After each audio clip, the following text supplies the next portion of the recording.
In a quiet town by the sea, a baby boy came into the world. His name was Mohandas. He was born on October 2nd, 1869. There were no drums, no loud voices, only the soft breath of a newborn and the sound of waves nearby. His family did not know it yet, but this baby would change the world with peace, not war. He would grow up to become Mahatma, a word that means great soul. Mohandas grew up watching his mother pray. Her name was Putlabai.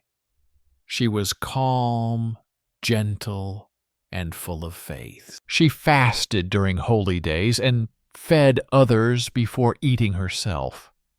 She spoke little, but her silence taught him so much. She didn't raise her voice, but her quiet love stayed with him forever.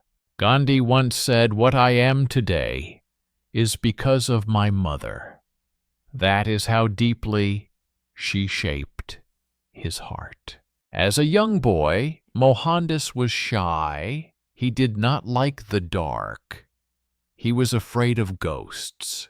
He often held his breath in silence, listening for sounds in the night. He did not play rough games. He walked carefully and thought deeply.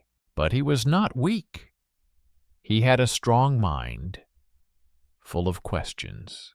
Why do people lie? Why do the poor suffer? Why do people fight? These questions stayed with him, even when he could not answer them yet. Mohandas loved listening to old Indian stories. He sat for hours while elders spoke of gods, kings, and brave people. He learned about Rama, the prince who walked the forest in silence.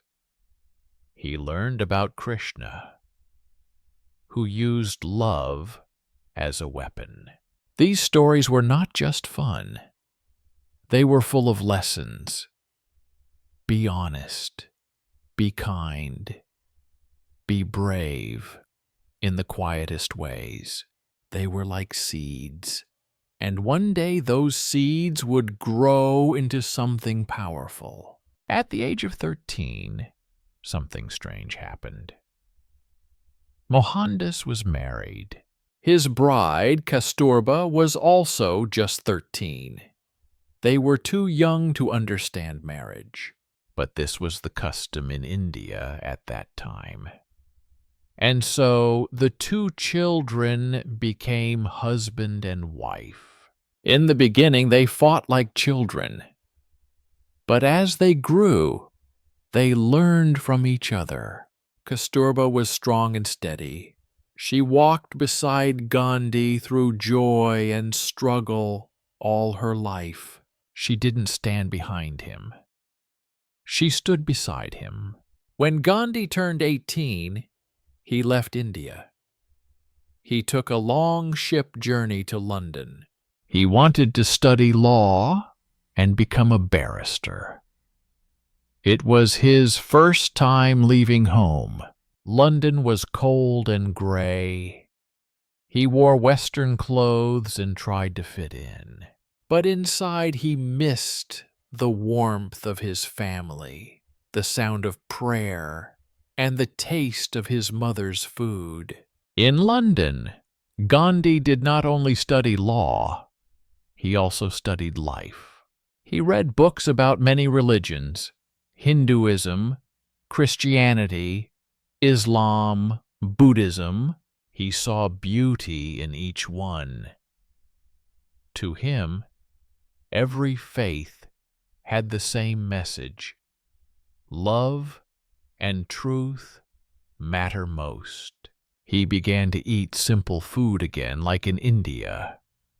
He remembered his mother's words, and his heart felt full. Even in a foreign land, he stayed connected to who he was. That was Gandhi's quiet strength. Gandhi returned to India in 1891. He now had a degree. He wore a suit. He carried books. But when he stood in court, he could not speak clearly. His voice shook, his hands trembled. He was too shy to argue cases, and the lawyers around him laughed. For a moment, Gandhi thought he had failed. But his real work was waiting for him, far from courtrooms. In 1893, Gandhi got an offer to work in South Africa. He thought he would go for 1 year and return. But something happened there, something big, something that changed him forever. On a train ride, Gandhi had a first-class ticket. But a white man told him to move. When he refused, he was thrown off the train, into the cold night, onto a dark platform, alone. That night, Gandhi did not sleep. He sat in silence. His body was shivering, but his mind was burning. He thought, why did this happen? Why are people treated this way? Then he realized it wasn't just him. It was all Indians, all people of color. That moment became a fire inside him, a fire that would never go out. He didn't want revenge. He wanted justice with peace. After the train incident, Gandhi asked himself a question. How can I fight without hurting? He didn't want to use fists or guns. He believed there was a better way. He called it satyagraha, the force of truth. It was quiet, but powerful. It meant stand strong but do not hate, speak truth but do not shout. This was not just an idea. It was the beginning of a new kind of revolution. In South Africa, Indians had to carry passes, papers that proved their identity. These passes were a mark of control and shame. One day, Gandhi told people to burn them. They made a fire together. One by one, the passes turned to ash.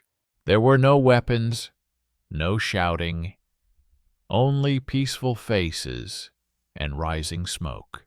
The world began to watch. A quiet fire had been lit. Gandhi wanted to build a new kind of place, a place where people lived by truth and kindness. He called it Tolstoy Farm, named after the writer who also believed in peace. There was no rich or poor there, no boss, no servant. Everyone worked. Everyone cleaned. Everyone learned. It was simple. It was peaceful. It was the kind of world Gandhi dreamed of.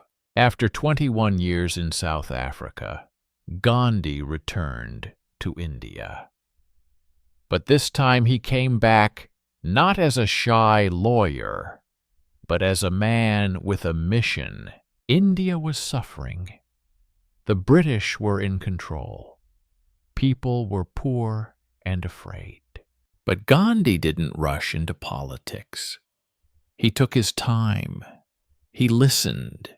He walked through villages, met farmers, and sat with the hungry.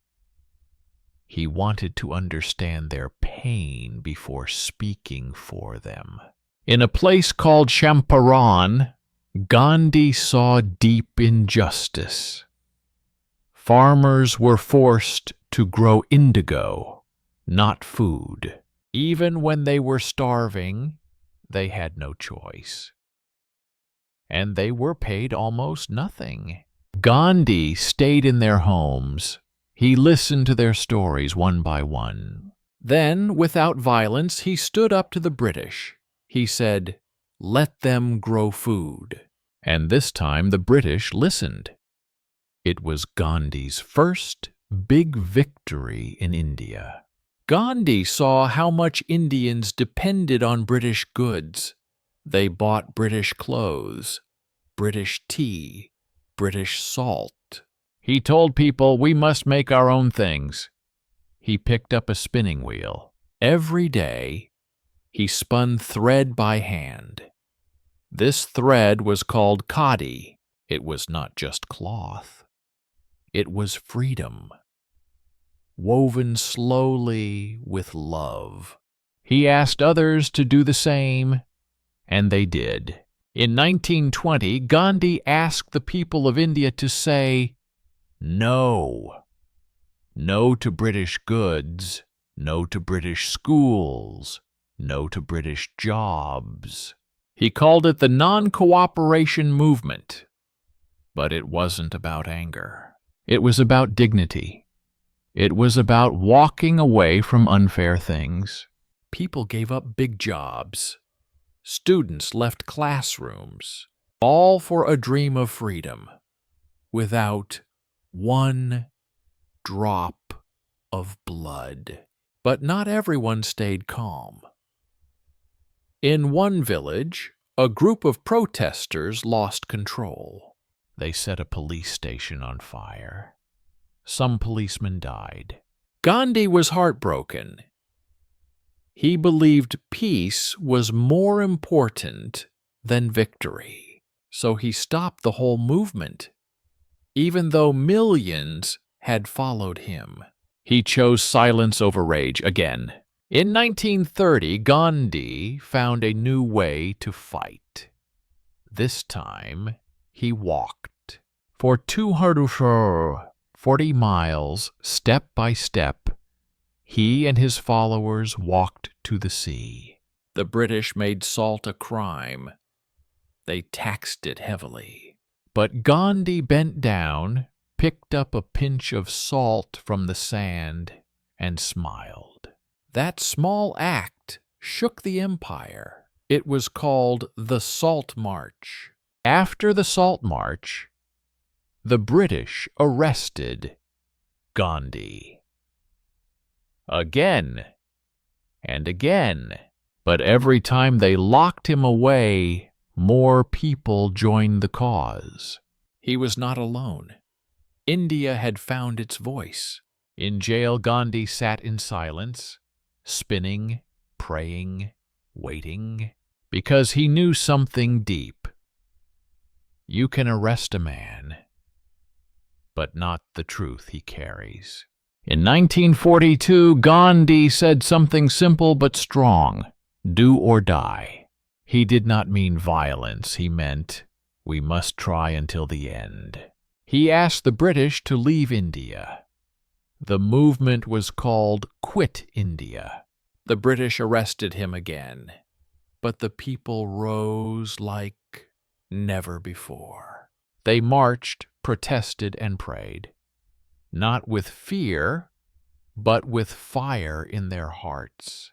After years of waiting, the day finally came. August 15th, 1947. India was free. No more British rule, no more silence. But Gandhi did not dance. He did not smile, because something else had happened. A great sadness was coming. India was now two countries, India and Pakistan. Hindus on one side, Muslims on the other. The line was made with paper, but it cut like a knife. Villages burned. Trains carried only fear. Families were torn apart, and Gandhi's heart broke. Gandhi could not sit still. He walked into the middle of the chaos. He met angry people with calm eyes. He spoke to killers with gentle words. He said, "We are all children of the same God." he begged people to stop. And when they didn't, he stopped eating. Gandhi began a hunger strike. He would not eat until the violence ended. His body became weak, but his spirit stayed strong. People watched, cried, and finally listened. They put down their weapons. Hindus and Muslims came together. They promised to stop, and only then did Gandhi eat again. Not for himself, but for peace. Even after peace returned, Gandhi did not rest. He lived simply, as always. He wore plain cloth, he spun his wheel, he prayed. He met the poor and the broken. He called untouchables children of God. He had no palace, no guards, no throne, only a mat to sleep on and love in his heart. It was a quiet evening, January 30th, 1948. Gandhi was walking to his daily prayer. He smiled at the people around him. Suddenly, a man stepped forward. He was angry. He had a gun. He believed Gandhi was too kind to Muslims, too soft, too forgiving. He shot Gandhi 3 times. Gandhi fell to the ground. As he fell, Gandhi whispered, "Hey, Ram." It means, "Oh God." Those were his last words. Soft, peaceful, full of faith. The world stopped. People cried in every corner of India. Some cried in silence. Some fell to the ground. Millions came to say goodbye. They walked for hours just to see him one last time. His body was burned by the river, and his ashes were placed into the holy Ganges. The river carried his remains, but not his spirit. His spirit stayed. It stayed in every heart that believed in peace. Even today, Gandhi's face is on every Indian note.